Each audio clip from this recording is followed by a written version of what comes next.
Taiwan, I'm Reece Ayers with news from here in Taiwan and around the world. Two sisters at the centre of a high-profile nanny abuse case that caused the death of an infant have been sentenced. The elder of the sisters, surnamed Liu, received life in prison, with the younger getting 18 years. They were charged with neglecting a one-year-old boy under their care, eventually leading to his death in December 2023. The case has left many in Taiwan concerned about using public child welfare services. 不要讲法律什么，如果我可以的话，我最希望的是他们怎么对待别人，他们就得到一样的惩罚是最好的。就是他们可以经历一样的痛，我觉得是最好的。都没有给别人补，因为也不敢啊。不管你，就算你有执照有什么，你也不知道他们到底是怎么样。 The case also sparked a rally over the weekend, with protesters demanding better protections for children, something the health ministry says it's working on.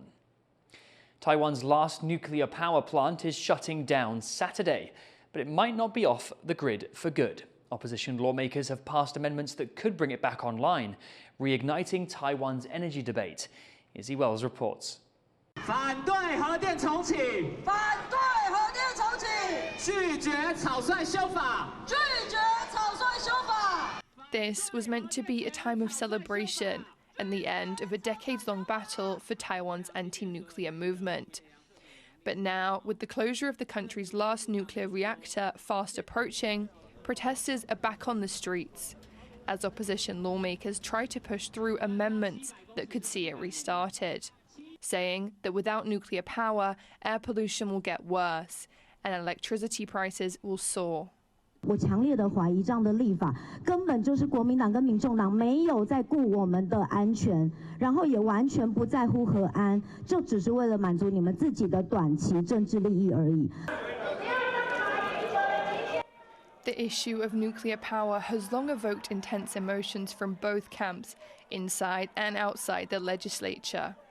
While the ruling Democratic Progressive Party is currently set to achieve its goal of making Taiwan a nuclear-free homeland by 2025, pressing questions remain on just how the country will meet the energy needs of its booming chip and AI industries, while simultaneously hitting its net zero targets.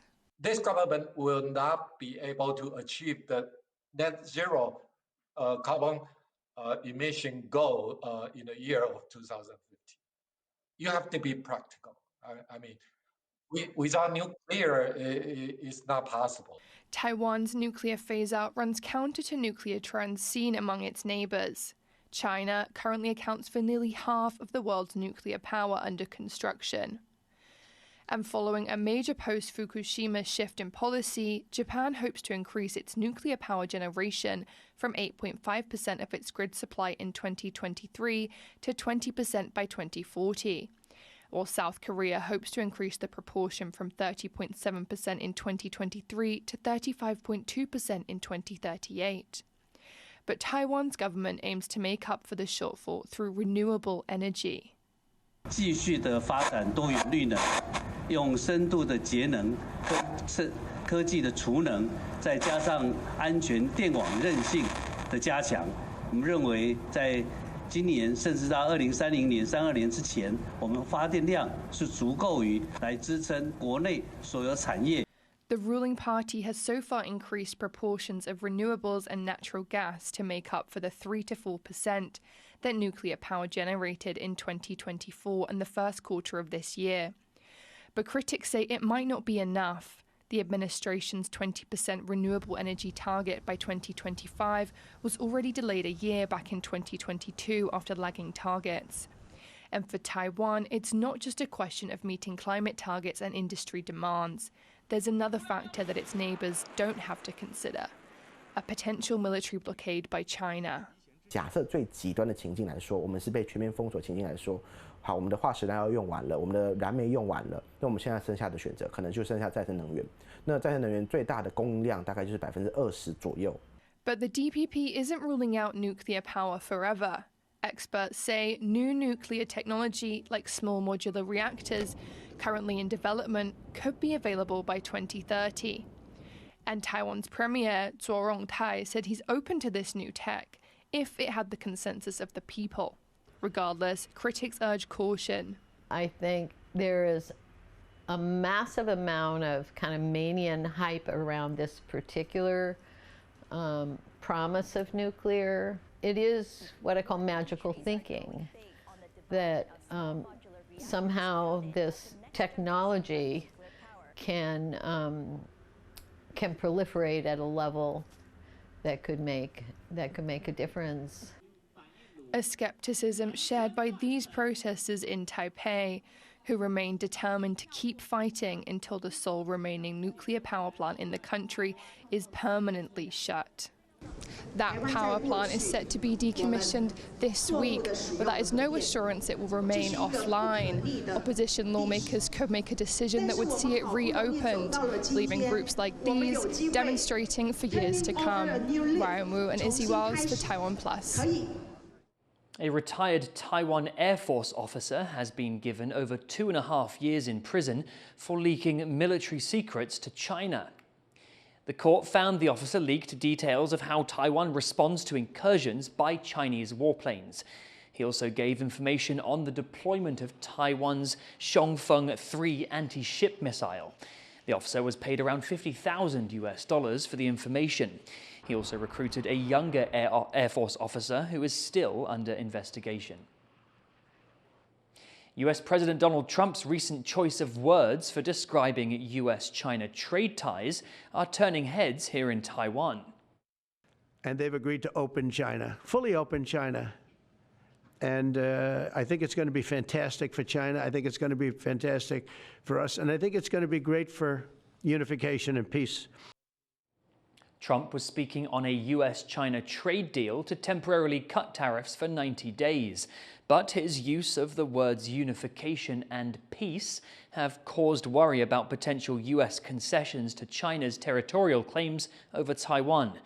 TaiwanPlus reached out to the American Institute in Taiwan, which says Trump was speaking strictly on trade matters and that US policy toward Taiwan remains unchanged. Taiwan's presidential office also says that Trump's remarks are not related to Taiwan.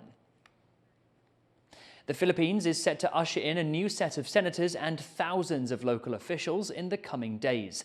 Initial results from the recent midterm elections show that neither of the major rival camps won full control of the Senate. The outcome could seal the fate of the country's vice president, now facing impeachment. Gino Lopez reports. In the sweltering heat, people lined up on Monday morning to vote in the Philippines' midterm elections. A heated battle between President Ferdinand Marcos Jr. and Vice President Sara Duterte, once ironclad political allies, now bitter rivals. Voters here say the recent political turmoil caused by this rivalry has taken a toll on the country and that they are ready for change. For me, the government is getting stressful. That's why our votes are very important. I hope we choose the deserving candidates. Thousands of elected positions across the country are at stake, from the national legislature down to local posts. But it's the Senate that people are paying close attention to. Half of the 24 Senate seats are up for grabs. Those senators could decide the fate of Vice President Sara Duterte, who is facing allegations of misuse of funds. She was impeached by Congress last February, but may run for president in 2028. Should the Senate vote to convict her, Duterte would be banned from holding elected office. The partial and unofficial election results that have come in so far show that the new batch of 12 senators neither fully favor the Marcos or Duterte camp, while the country's liberal opposition had a surprising upset, gaining 2 seats in the Senate. In a statement, Vice President Duterte said that while she acknowledges the results of the elections, the outcome was not what she expected, and called on citizens to hold the government accountable. In another statement, President Marcos also lamented the results, but says that his party vows to carry on in their work. Here in Taiwan, voters overwhelmingly voted for Duterte-aligned candidates, showing the camp's strong support among overseas Filipinos, where voters cast their ballots online through their personal devices. While overseas voting went without incident, the same could not be said for the Philippines. The been corrupted. Besides reports of malfunctioning voting machines and incidents of overvoting due to machines incorrectly reading the back-to-back ballots, riots, gun violence, and even a deadly shootout were reported in several cities and municipalities. Despite this, the Philippines Election Commission says this round of voting was still relatively successful. Wala tayong failure of elections whatsoever. Lahat naman po ay nag-function. It's not a failure to elect because it is not based on violence, intimidation, threat, or force majeure. With the midterm elections over, the stability of the Philippines' two biggest political dynasties will be further put to the test in the coming weeks and months.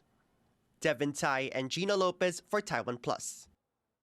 To learn more about what's at stake in these elections, John Van Trieste spoke to Matthew Ordonez, lecturer at De La Salle University in Manila.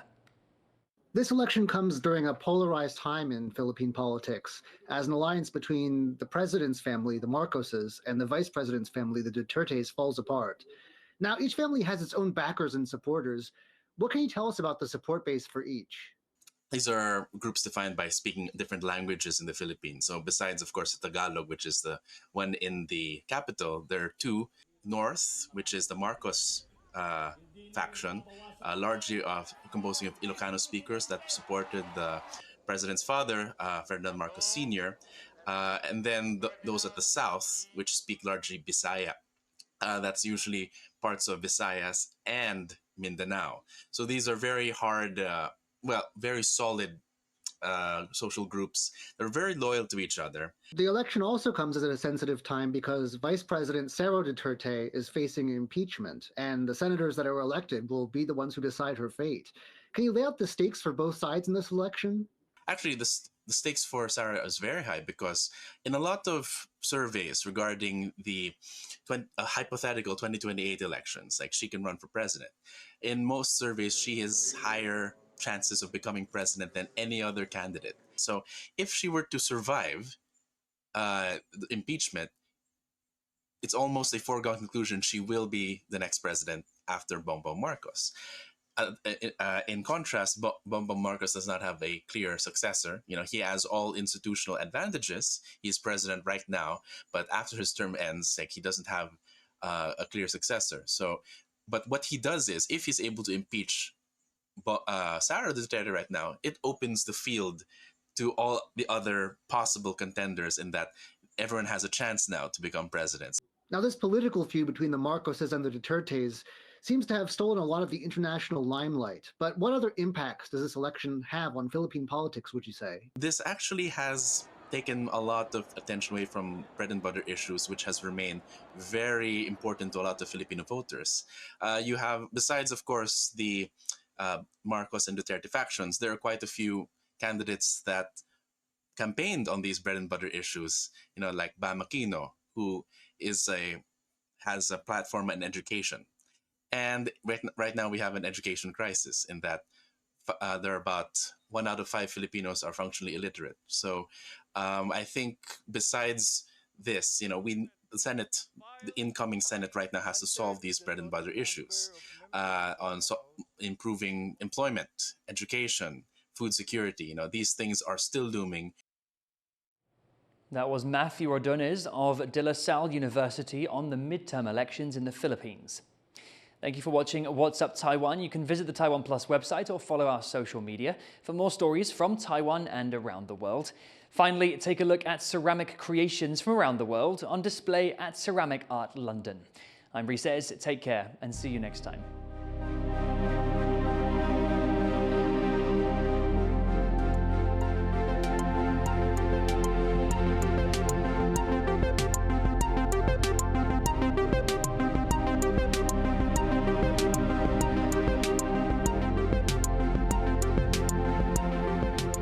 For more stories from Taiwan and around the world, follow TaiwanPlus on socials. Pika!